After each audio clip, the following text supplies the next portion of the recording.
In today's video, I'm going to teach you how to add a signature to a document in Microsoft Word. By the end, you'll know a couple of simple ways to get a clean, professional-looking signature into your file, whether you're printing it or sharing it digitally.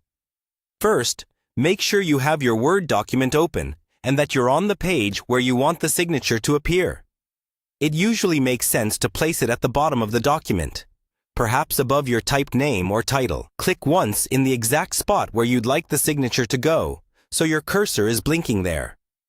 One of the easiest methods is to insert a handwritten signature as an image. To do that, take a piece of white paper and sign your name clearly with a dark pen.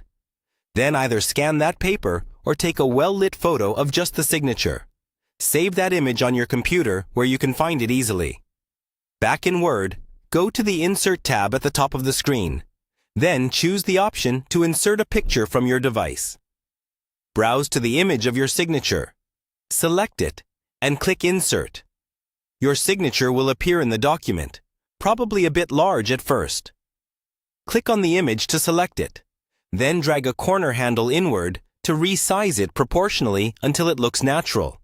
You can also drag the image itself to adjust its exact position on the line. If you want the text around your signature to behave more neatly, use the layout options that appear when the image is selected. Choosing options like In Front of Text or Tight can make it easier to place the signature exactly where you want it without shifting other content. For a more formal setup, you can use a signature line. With your cursor in place, go back to the Insert tab and look for the option labeled Signature Line or something similar. Click it, and Word will open a dialog box. Here you can type the signer's name, title, and any instructions, such as Sign here. When you confirm, Word places a signature line in the document. You can then double-click it to add a digital signature if you're using a certificate, or simply sign over it after printing.